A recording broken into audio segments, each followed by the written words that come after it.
Gigi Ciptaden, live. Karena harus sedapat mungkin korban ditemukan dalam keadaan selamat.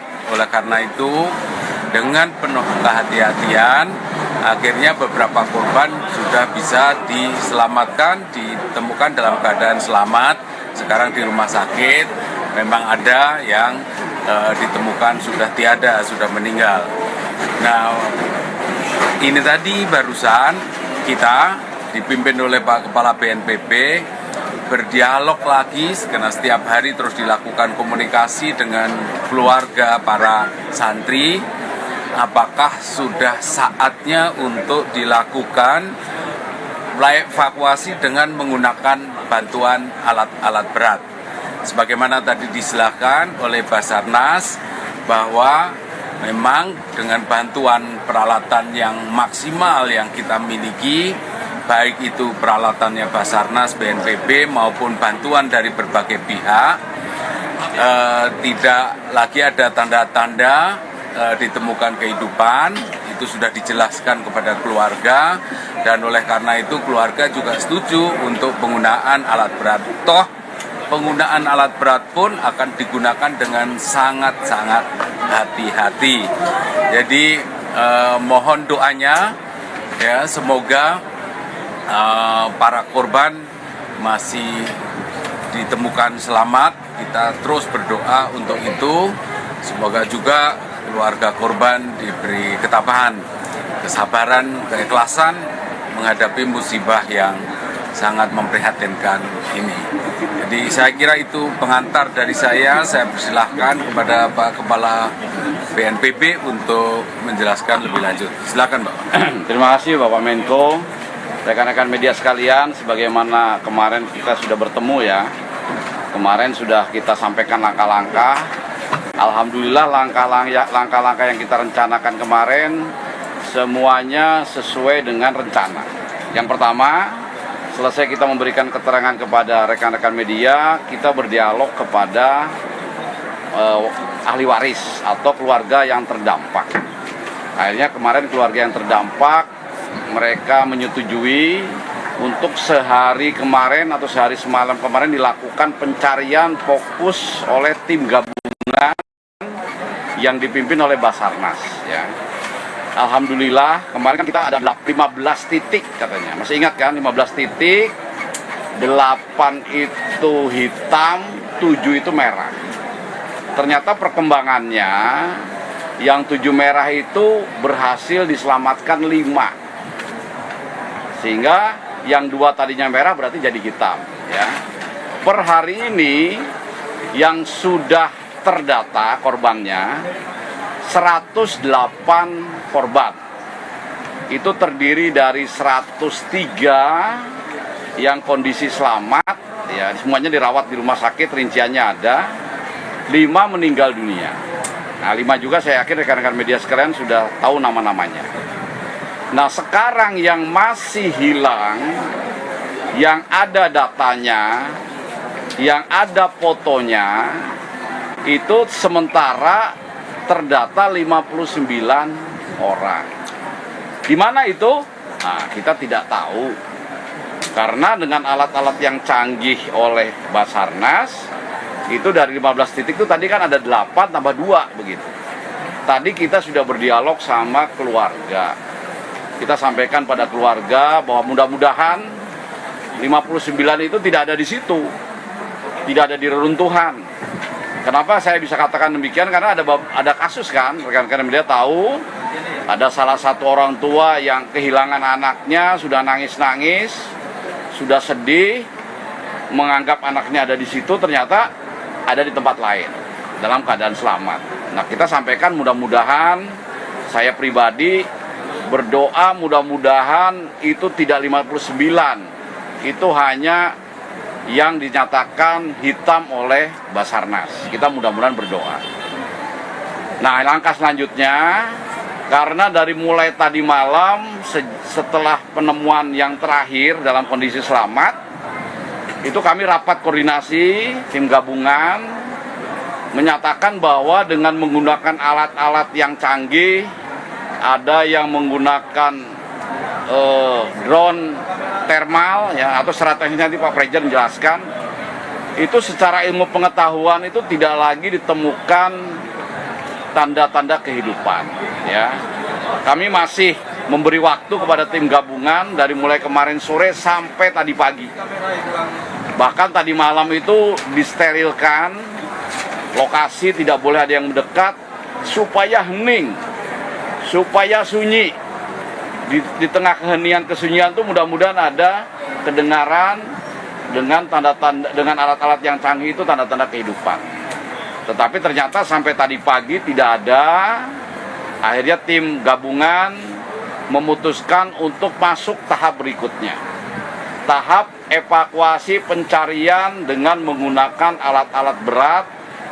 Tentu saja resikonya ini tidak mempertimbangkan lagi apabila ada yang masih selamat gitu. Tapi ini tetap hati-hati. Tidak menggunakan alat-alat berat yang langsung mengakibatkan itu bersih tetapi tidak aman. Jadi satu-satu ya, dan ahlinya sudah didatangkan. Ada 212 orang yang sekarang bekerja di situ, gabungan ya, ada dari TNI, Polri, dari ITS, dari teknik sipil, orang-orang yang punya pengalaman dalam melaksanakan evakuasi terhadap gudang yang runtuh yang di situ ada korban ya. Tentu saja kalau nggak ada korban gampang itu evakuasinya. Sebelumnya kami sudah berdiskusi dengan masyarakat yang terdampak. Ada beberapa yang langsung sedih, tapi tidak ada satu keluarga pun yang meminta kami melanjutkan pencarian terhadap korban yang hidup. Ya, jadi mereka sudah memutuskan agar kami aparat ini segera melakukan evakuasi terhadap korban secara menggunakan alat-alat berat. Ya, dan untuk memperkuat kami membuat berita acara yang ditandatangan oleh wakil dari warga masyarakat yang ada keluarganya di situ. Ya, ini juga menjaga bahwa kami tidak bertindak sesuai keinginan sendiri.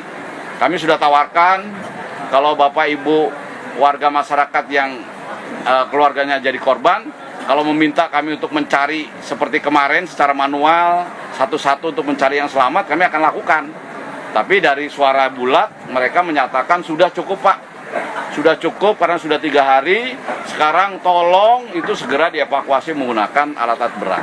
Dan apabila ada jenazah ditemukan segera dilakukan pengurusan sebagaimana mestinya sesuai agama dan kepercayaannya masing-masing. Nah, sehingga rekan-rekan media sekalian, sekarang itu tahap yang kita lakukan. Sampai kapan? Sampai bersih, sampai semua korban itu ditemukan. Dan kita sudah punya datanya. Sekali lagi, apakah 59 atau tidak, kami belum tahu. Ya, sekali lagi kami mudah-mudahan tidak sebanyak itu. Mungkin nanti rekan-rekan media menulis pun seperti itu. Jangan belum sudah disampaikan bahwa yang korban 59 orang. Ya, kita punya Tuhan, kita pasti percaya keajaiban. Mudah-mudahan tidak seperti itu. Mungkin itu ya yang ingin saya tambahkan dalam kesempatan ini. Dan kami kembalikan kepada Bapak Menko, barangkali dibuka pertanyaan dari rekan-rekan media, mungkin kami siap menjawab. Mungkin itu Bapak Menko. Dari Basarnas, ada Terima kasih. Baik, terima kasih. Bisa saya sampaikan justifikasi dulu Pak? Ya. Baik, terima kasih. Assalamualaikum warahmatullahi wabarakatuh. Mohon izin Pak Menko, Pak Kepala Badan, Pak Deputi. Jadi justifikasi kenapa metode search phase atau fase penyelamatan ini kita alihkan ke fase pengambilan reruntuhan adalah pertama seperti tadi disampaikan oleh Kabadan, sudah 3 kali kami melakukan reassessment. Reassessment yang pertama kami lakukan di pukul 23.30 sebelum kami karena kami berharap semua itu harus clear, tidak boleh ada satu orang pun yang di luar dari petugas yang melakukan scanning. Karena alat ini daya tangkapnya bisa sampai 50 meter radiusnya dari alat. Jadi kalau ada orang beraktivitas di situ akan tertangkap di dalam detektor, dan ini akan membuat kita multitafsir menganggap bahwa ada yang hidup, padahal itu orang lain yang ada di sekitar. Sehingga kami minta itu clear semua. Kemudian fase yang pertama nihil. Kita menggunakan 2 pendekatan. Yang pertama adalah pendekatan secara manual, yaitu pendekatan dengan pemanggilan atau hailing method. Kita panggil, kita cari keliling. Kemudian setelah itu ini tim mundur, kita ganti dengan alat search cam. dari semua titik, dari semua sektor kita search scan dengan menggunakan fleksibel yang dia memiliki jangkauan bisa sampai 5 meter, dia bisa masuk ke dalam celah-celah di antara reruntuhan. Hasil nihil keluarannya adalah video recording. Lalu kemudian peralatan yang kedua adalah wall scan Saver 400. Ini adalah peralatan yang ditempel di dinding, kemudian radius scanningnya itu 120 derajat dengan jangkauan terjauh sampai 20 meter. Dia bisa passing through tembok, bisa lewat menembus tembok. Indikator yang ditangkap adalah dua. Pertama, life sign, tanda-tanda kehidupan dari denyut nadi, kemudian dari panas tubuh dan juga dari pergerakan. Lalu kemudian yang kedua adalah jumlah yang bergerak. Kalau yang tanda kehidupan dalam bentuk signal, dalam bentuk grafik, tetapi kalau jumlah orang dalam bentuk coding warna. Kalau misalnya di dalam ada 5 saja memberikan gerakan halus dan dia tersebar, maka akan keluar 5 coding warna. Sehingga alat ini akan lebih spesifik, bisa memfilter berapa banyak gerakan yang ada di dalam. Karena pada saat kita scanning, sebelum alat ditangkap, kita berikan instruksi dengan penguat bahwa mereka kalau bisa bergerak, lakukan gerakan kecil agar kami bisa melakukan scanning. Itu kami beri instruksi. Jadi bukan kami pasif bawa alat diam-diam, tidak. Tapi kami kasih instruksi kepada orang yang di dalam, mudah-mudahan ada bisa memberikan respon balik dari scanning tersebut. Lalu kemudian peralatan ketiga adalah multi-search scanning. Peralatan ini bekerja dalam versi 2. Yang pertama adalah visual, yang kedua adalah seismic motion atau gerakan halus yang ada di solid surface atau di permukaan keras.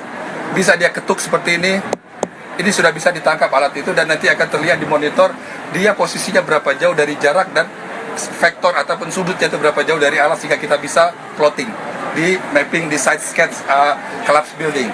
Lalu kemudian ini fase cara kami melakukan scanning. Lalu kemudian fase kedua, reassessment kami laksanakan di pukul 02.00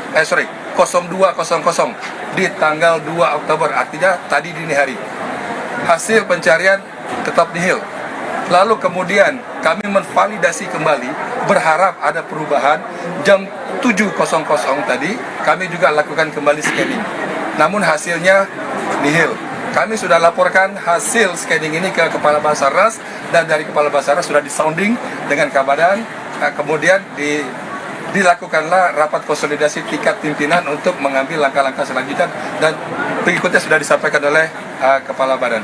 Kurang lebih demikian yang kami sampaikan justifikasi kenapa dari rescue phase kemudian pindah ke crane phase. Bolehlah kita bisa sampaikan crane phase, fase craning. Jadi kita menggunakan crane, tidak menggunakan dozer. Satu-satu seperti tadi disampaikan oleh Kabadan, diangkat dulu puing-puing yang tidak terkoneksi. Setelah yang terkoneksi selesai, diambil blok-blok tapi yang kurang dari 5 ton.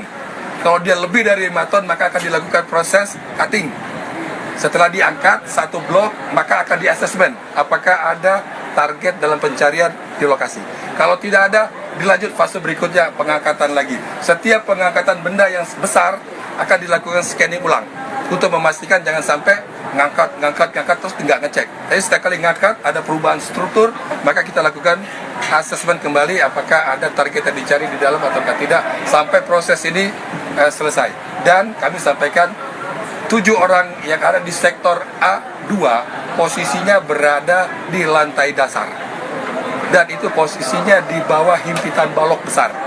Tidak bisa dievakuasi kalau tidak struktur atas ini diangkat. Itu yang pertama. Yang kedua, kenapa ini segera berpindah? Karena apa? Fase decomposition, pembusukan, busuk itu dari fase 1 kurang dari 12 jam, kemudian fase kedua kurang dari 24 jam, fase ketiga lebih dari 48 jam akan terjadi penyebaran hal yang dapat memberikan dampak hidup, karena ini adalah unsur kimiawi dan biologis yang dikeluarkan oleh kita dari sini saja. Kadang-kadang sampai sama-sama kita tercium, dan itu bisa terabsorb lewat pernapasan, bahkan juga bisa melalui permukaan kulit, karena kita di sini daerahnya cukup panas, temperatur tinggi, kita pasti basah. Demikian, terima kasih. Saya kembali. Terima kasih, saya tambah.